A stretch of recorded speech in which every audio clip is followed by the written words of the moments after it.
오늘 누가복음 말씀은 가브리엘 천사가 성모 마리아에게 나타나서 수태고지하는 장면을 기록하고 있습니다.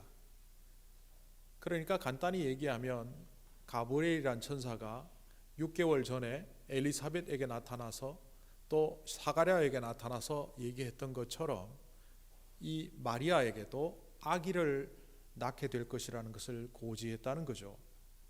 그런데 이 고지는 단순한 아이를 낳을 것이 아니라 우리도 이미 알고 있는 것처럼 예수 그리스도를 낳게 되는 엄청난 사건을 고지해 준 것으로 오늘 누가복음에 기록되고 있습니다.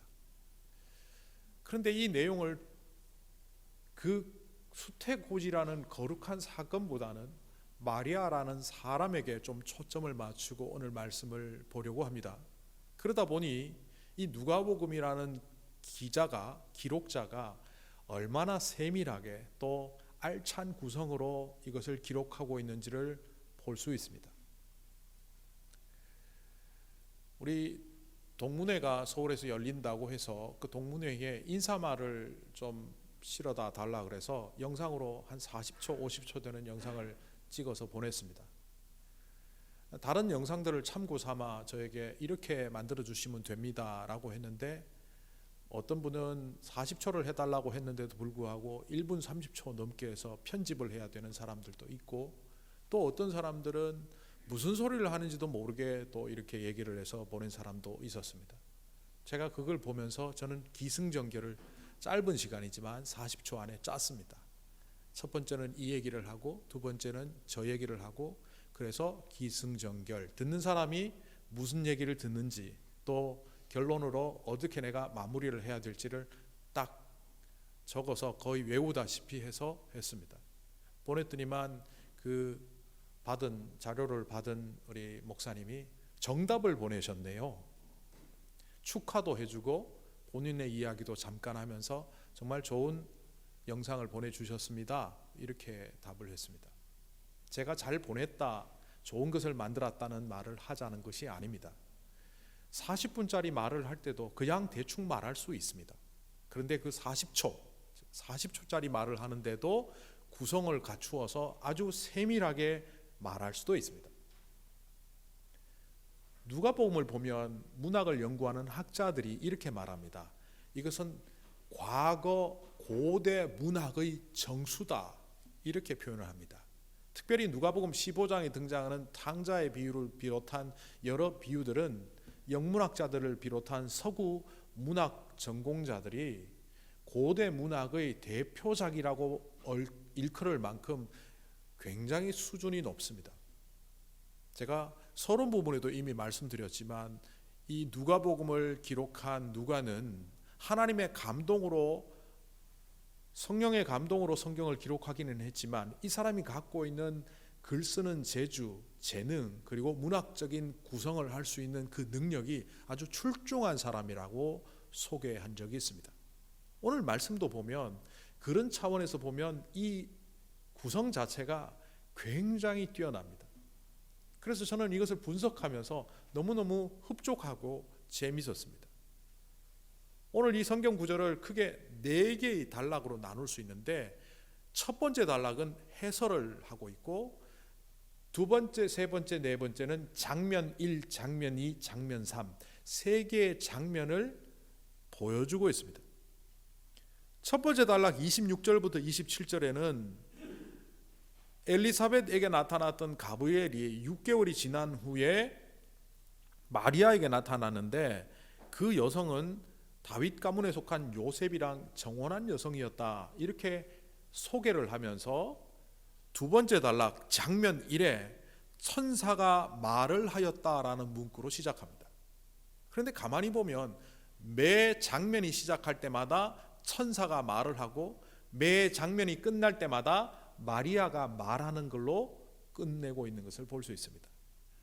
첫 번째 단락인 28절에서, 첫 번째 장면인 28절에서 29절에 보면 천사가 말을 합니다.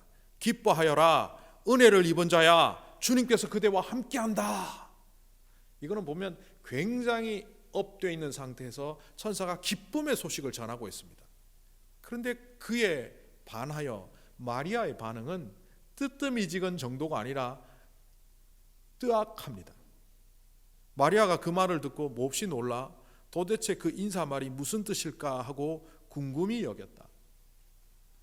이것을 비유하자면 강아지를 키운 분들은 알 겁니다. 강아지에게 내가 오늘 너에게 만찬을 해주겠다, 고기를 구워주겠다. 그런데 말을 못 알아듣는 강아지는 뭐 하는 거야 지금 주인이 나한테? 뭐라 그러는 거야? 주인은 정말 보양식 맛있는 거 네가 제일 좋아하는 걸 주겠다라고 막 기쁨의 소식을 전하는데 강아지는 갸우뚱 갸우뚱 뭐라 그런지 모르겠는데 이런 반응을 보입니다. 오늘 마리아는 가브리엘 천사가 하나님의 놀라운 소식을 전하고 있는데도 불구하고 이것을 이해하지 못했답니다. 이게 도대체 무슨 말이야? 말은 하지 않았지만 그 마음의 소리로 대사로 나오지는 않았지만 마음에 그는 혼자 이랬을 겁니다. 도대체 무슨 소리 하고 있는 거야? 은혜는 뭐고 하나님의 임재는 뭐야 나한테? 도대체 알 수가 없네. 이렇게 한 장면이 끝납니다. 그 마리아의 심정과 심경을 읽은 가브리엘 천사는 두 번째 장면에서 다시 말을 합니다. 그래서 이 30절에 천사가 마리아에게 말하였다. 다시 말하는 것으로 시작됩니다. 네가 잘 모르는 모양인데 겁내지 말고 잘 들어봐. 마리아야, 너에게는 하나님의 은혜가 엄청나게 임해서, 그리고 그 하나님의 은혜가 임하면서 하나님이 너와 함께 하신다는 증거로 네가 아이를 잉태하게 되고 그 아이를 낳게 될 텐데 그 아들의 이름을 예수라고 붙여야 될 거야. 아주 세부적이고 구체적으로 그 아이는 위대하게 되고 더없이 높은 하나님의 아들의 이름을 갖게 될 것이고 그는 조상의 왕위를 갖게 되는 그 놀라운 자야 라고 얘기하는데, 그 반응의 두 번째 장면에서도 마리아는 뜨악하기 그지없습니다. 무슨 소리야?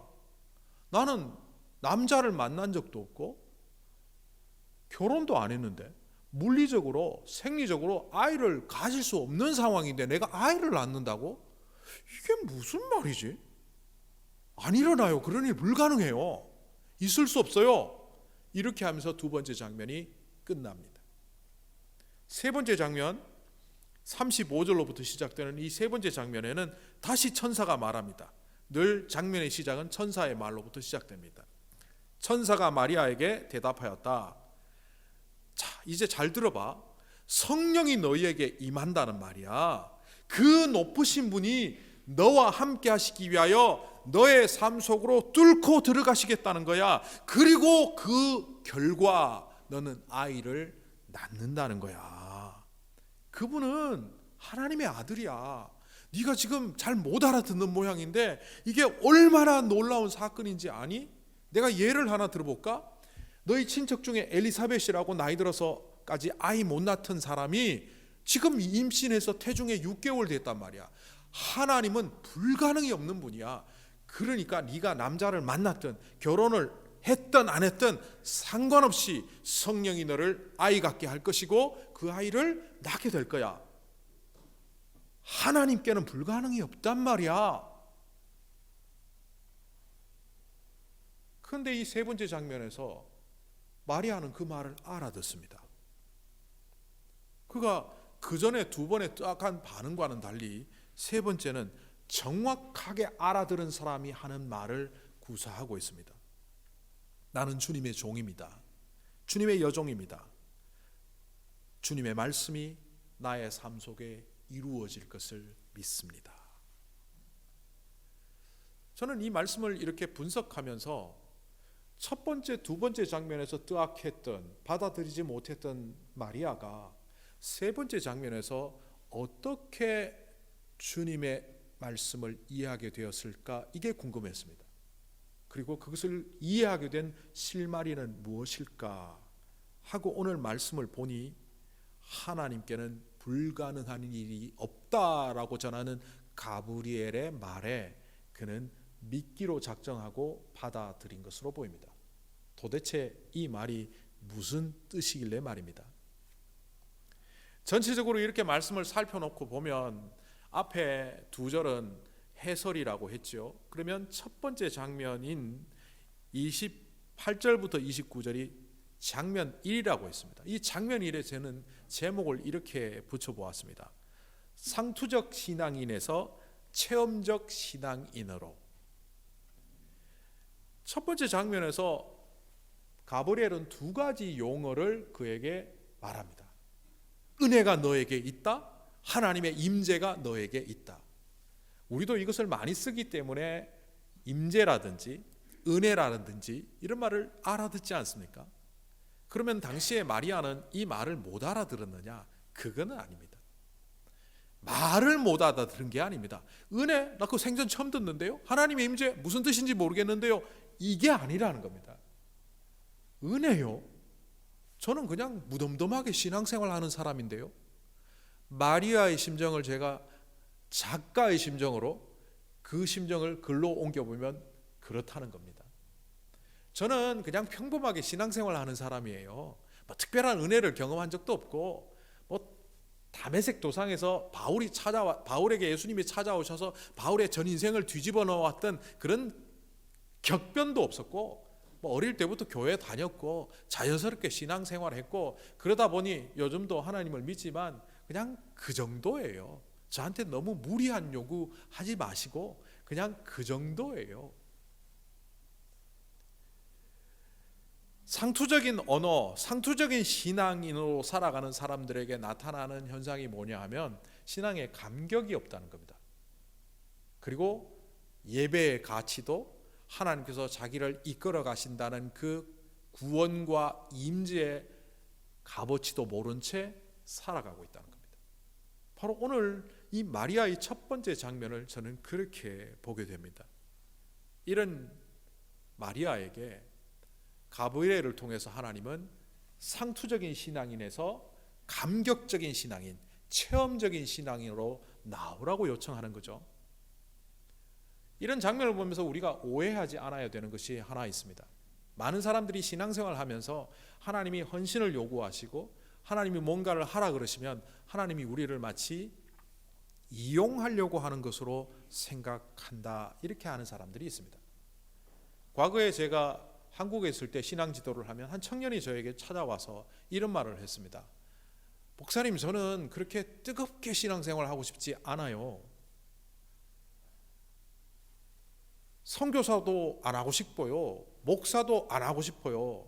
제가 그냥 평신도로 평범하게 살고 싶은데 지금 자꾸 이렇게 신앙이 뜨거워지는데, 이렇게 뜨거워져서 하나님이 헌신하라 그러면 그것이 두려워져서 이제 대충 신앙생활 할 테니까 저에게 너무 많은 요구를 하지 마세요 라고 하면서 주일도 자주 빠지고 성경 공부도 안 하고 그렇게 낙오자처럼 신앙생활 하는 사람이 있었습니다. 제가 그 청년에게 말했습니다. 하나님이 너에게 강요하거나 강제하는 게 아니야. 왜 나에게 하나님께서 목사 되게 하셨을까? 나는 이렇게 본다. 그 청년에게 제가 했던 말입니다. 내가 다른 삶을 살 수도 있지만 내가 이것을 하도록 택하신 이유는 내 삶이 더욱더 복되도록 하신 것이지, 마치 내가 목사 되어서 하나님 나라를 위해서 헌신하고 하는 것이 하나님한테 유익하도록 하나님이 나를 이용해 먹으려고 하시는 것이 결코 아니다. 오늘날 신앙인들 중에 이런 오늘 마리아가 품고 있는 이 상투적인 신앙인의 모습을 갖고 있는 사람들이 의외로 많습니다. 그래서 그냥 적당히 뜨겁지 않게 이 정도 신앙생활 하면 됐지, 그렇게 살아가는 사람들이 있다는 겁니다. 이런 사람들은 예배에 감격이 없습니다. 그냥 예배 1시간 주일날 앉아 있으면 되지, 그걸로 끝. 하나님의 말씀을 봐도 그 말씀을 통하여 나에게 해주시는 말씀에 대한 반응이 없습니다. 성경은 성경일 뿐, 심지어는 저에게 이렇게 말하는 분들도 종종 있습니다. 어떻게 성경 말씀대로 살아요? 그건 목사님이니까, 설교니까 그렇게 하는 거고 우리는 그냥 우리대로 살아갑니다. 그게 신앙생활인 줄 알고 살아가는 사람들에게 하나님은 요청하시죠. 거기에 머무르지 말아라. 그 자리는 잘못된 자리다. 그래서 상투적인 신앙인에서 감격하는 신앙인, 하나님을 체험하는 신앙인으로 요청을 하시죠. 바로 이 자리가 사실은 마리아를 통하여 예수를 낳겠다는 거기에 초점이 있는 것이 아니라 예수를 낳는 그 사건을 통하여 마리아를 하나님의 사람으로 바꾸시겠다는 하나님의 원대한 계획과 역사가 바로 그 첫 장면에 나타나고 있다는 겁니다. 꼭 마리아가 예수님을 낳아야만 했습니까? 그렇지 않습니다. 마리아 아닌 다른 사람에게도 낳게 하실 수도 있고 또 다른 곳에서도 낳게 할 수 있었지만 하나님은 마리아에게 기회를 주시는 겁니다. 우리가 하나님의 나라를 위하여 헌신할 찬스가 왔을 때 그것은 기회는 하나님 우리에게 주신 특권입니다. 이거는 해야 되니까 어쩔 수 없이 하는 것이 아니라 이미 하나님께서 우리의 삶이 망가지는 것을 보시고 이대로 내버려둬서는 안 되겠다는 것을 보시고 상투적인 신앙인에서 체험하는 신앙인으로 바꾸어 놓으시기 위하여 계기를 마련하시는 겁니다. 그런데 이런 계기를 주더라도 딱 가로막히는 현상이 잘 나타납니다. 두 번째 장면에서 마리아에게도 그것이 나타나고 있습니다. 두 번째 장면을 제가 제목을 이렇게 붙였습니다. 체험적인 신앙인을 가로막는 자신의 세계. 상투적인 신앙인에서 체험적인 신앙인으로 가려고 하면 거기에 딱 가로막히는 것이 있는데 이것은 외부적인 작용이 아니라 자기 속에서 일어나는 작용입니다. 은혜와 하나님의 임재를 체험하며 살아가는 신앙인이 되겠다고 할 때 첫 번째 방해가 되는 것이 우리가 갖고 있는 어떤 때는 상식, 어떤 때는 지식, 어떤 때는 경험, 어떤 때는 내가 이루어 놓은 업적, 이른바 자기가 갖고 있는 자신의 세계가 하나님의 세계로 들어가지 못하도록 방해를 한다는 겁니다. 체험적인 신앙인으로 나아가는데 가장 방해되는 것은 그 누구도 아니고 그 어떤 상황도 아닌 내가 갖고 있는 세계라는 거죠. 제가 목사로 사역자로 살아왔지만 저도 자신의 세계 때문에 하나님 앞에 온전히 헌신하지 못한 적이 있었습니다. 저는 저를 이렇게 규정하고 한참을 지냈습니다. 나는 한국형 목회자다. 그러니까 내 사역의 마지막은 한국 가서 할 거다. 이제 나이가 50이 되었으니 혹은 50이 다 되어가니 한국에 가서 가야 되는 것 아닌가? 하나님이 어떻게 부르시지 않나? 제가 혈안이 돼서 찾지는 않았지만 그렇게 50 무렵에 하나님이 어떻게 기회를 주시나 하고 눈여겨본 적이 있습니다. 그것을 다르게 말하면 자신의 세계를 구축해놓고 하나님이 그 자신의 세계로 들어오시도록 자기가 주도권을 갖고 부르는 겁니다. 하나님 요거 내가 원하니까 들어주십시오. 내가 이렇게 사역해야 되니까 하나님 요거 들어주십시오. 하나님 요거 이루어 주십시오. 자신의 세계를 무너뜨려야 하나님의 나라가 나에게 임하는데도 불구하고 그 자신의 세계로 하나님을 집어넣어서 마치 자기가 주인인 것처럼 하나님을 조정하려고 하는 모습들이 있는데 그것을 자신의 세계라고 규정했습니다. 이 자신의 세계가 곤고할수록 굳건할수록 우리는 하나님의 나라에 들어가기가 어렵습니다. 날마다 감격하며 이 예배를 통하여 기쁨을 누리고 하나님이 나를 인도해 가신다는 그 삶의 충만함을 누리는 사건들이 우리에게 경험되어지지 않는다는 겁니다. 오늘 마리아가 갖고 있는 자신의 세계가 뭡니까?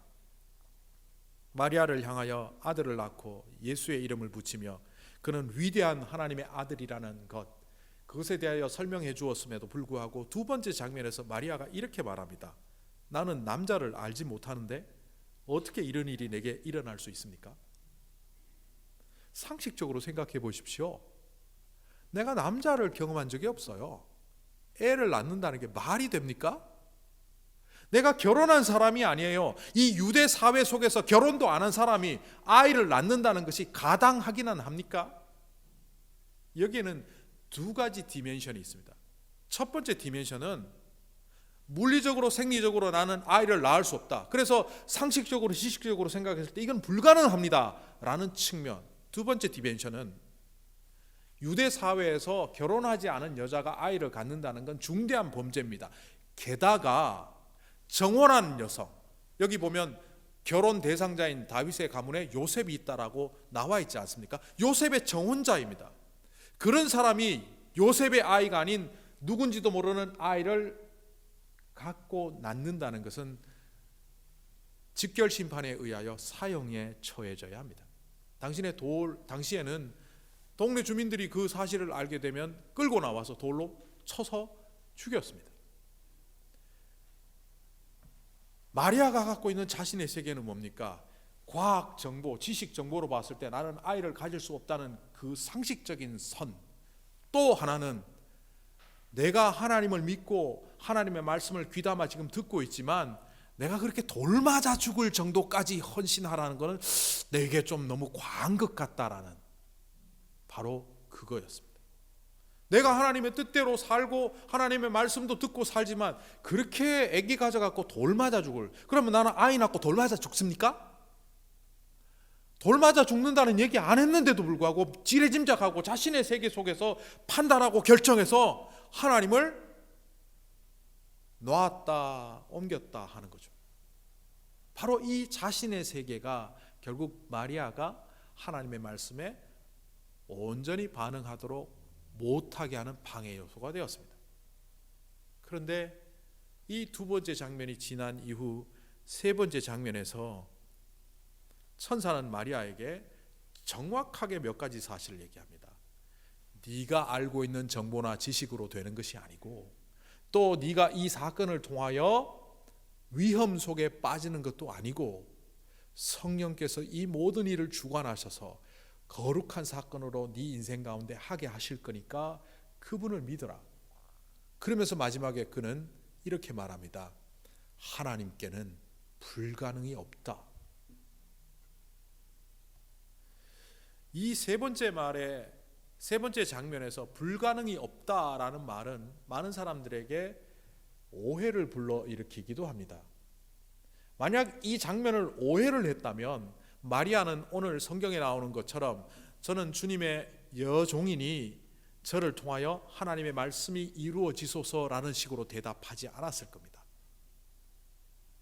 무슨 말이냐 하면, 하나님께서 불가능이 없다라고 하면 우리는 대부분 그 비슷한 성경 구절 두 개를 떠올립니다. 마가복음 9장 22절 23절에 귀신 들린 아들을 두고 있는 어떤 아버지가 예수님께 나와서 제자들이 병을 못 고치고 산에 올라가신 예수님이 내려오시니까 이렇게 말합니다. 할 수 있으면 한번 해보실래요?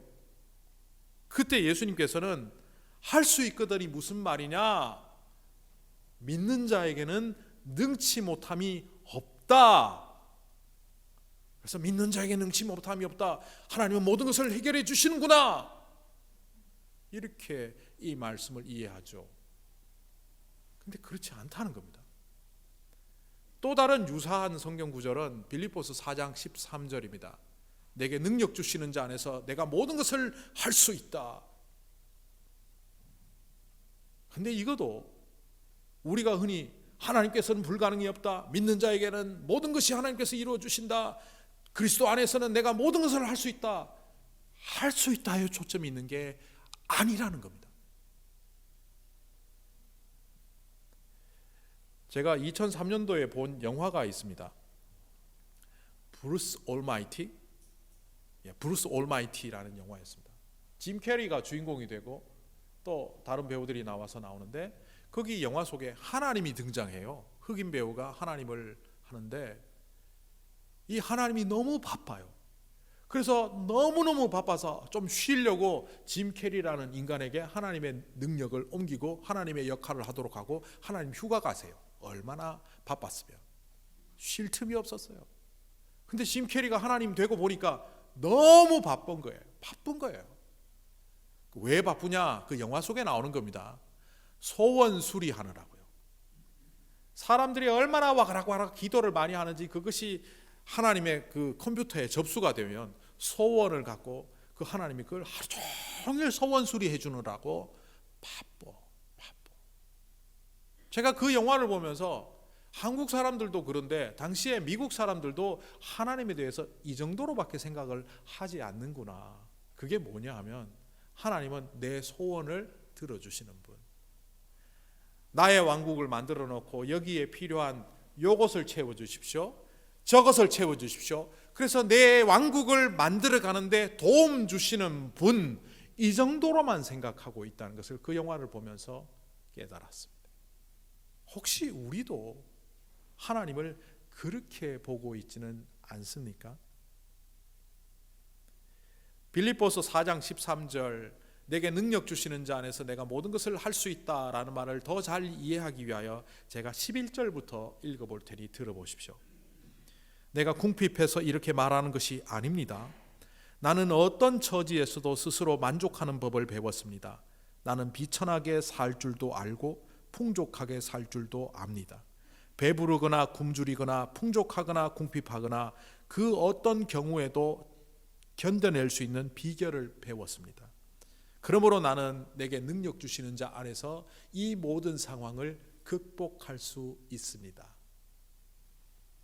결국 이것은 내가 모든 것을 할 수 있다라고 선언하는 것이 아니라 나의 가난한 자리에도 나의 부유한 자리에도 내가 육체가 병들어서 나약할 때에도 건강할 때에도 언제나 하나님은 함께 하셨고 그 하나님의 함께 하심 임재로 말미암아 나는 그 모든 상황 속에서도 하나님과 동행하며 이겨내었다. 바로 그 얘기입니다.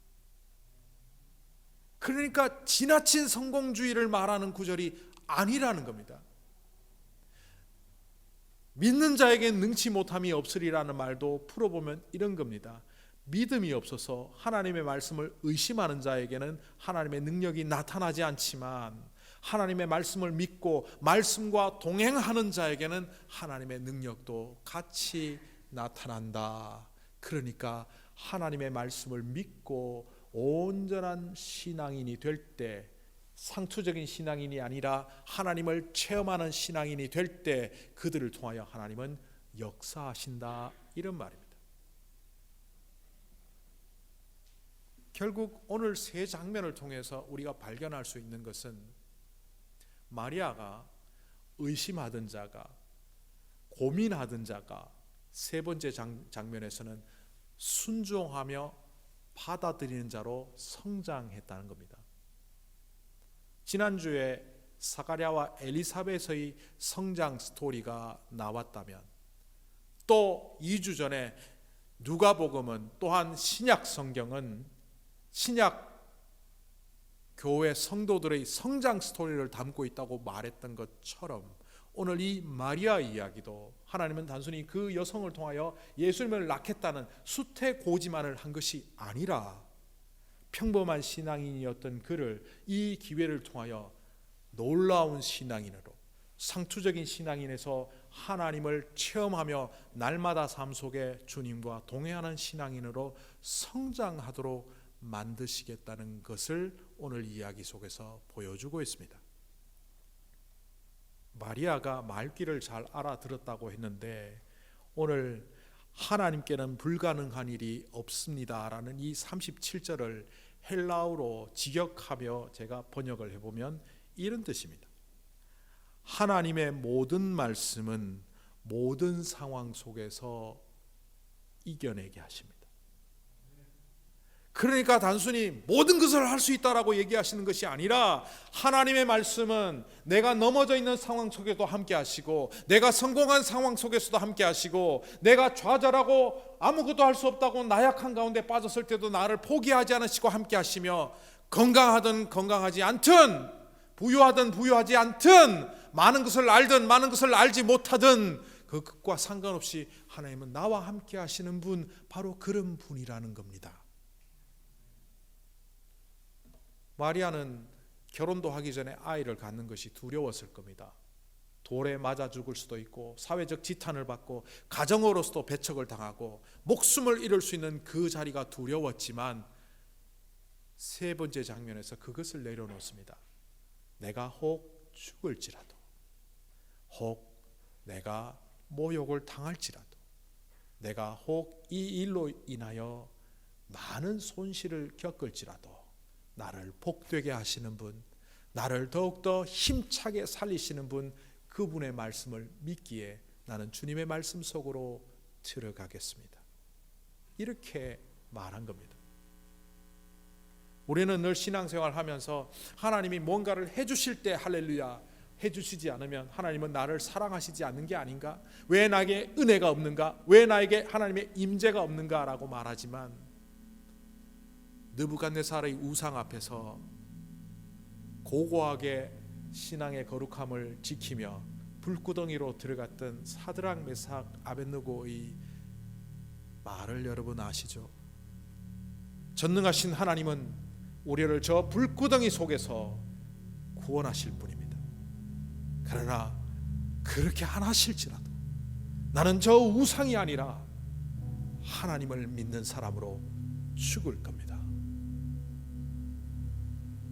하나님은 우리의 삶의 현장에도 죽음의 현장에도 역사하신다는 것을 알고 있었던 그 세 사람은 고통의 불구덩이 속으로 들어갔습니다.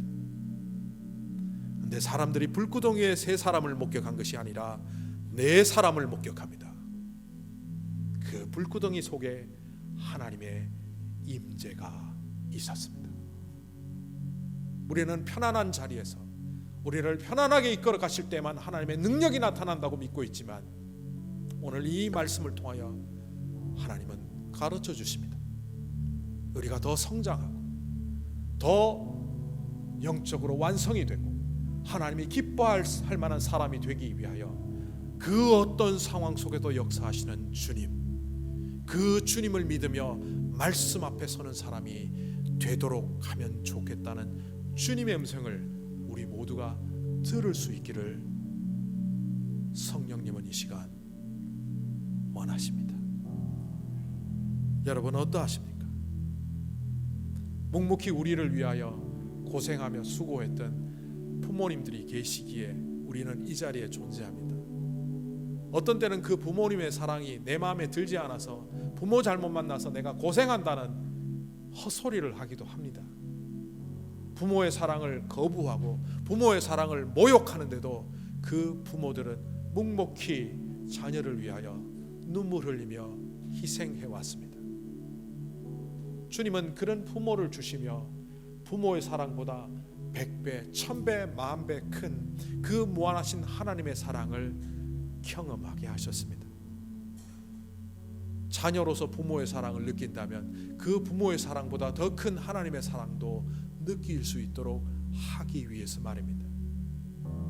또한 부모로서는 어떻습니까? 자녀를 낳아보니 나 자신보다 더 귀한 존재라는 것을 알게 되었고 희생하며 헌신하며 살아가다 보니 이것이 주님의 마음이구나 간접적으로 또한 부모로서 깨닫지 않습니까? 이런 우리들에게 주님은 말씀하십니다. 오늘 내가 너희를 낳았도다. 내가 너희를 위하여 십자가 위에서 죽었도다. 이제 내가 죽음으로 너희에게 생명을 주노라. 이 말씀은 그 어떤 상황 속에서도 함께 하십니다. 그 함께 하심을 믿으며 하나님의 말씀은 영원하도다 선언하며 주의 온전한 능력 속에 가는 부모, 자녀, 우리 모든 성도들 되시기를 간절히 소망합니다.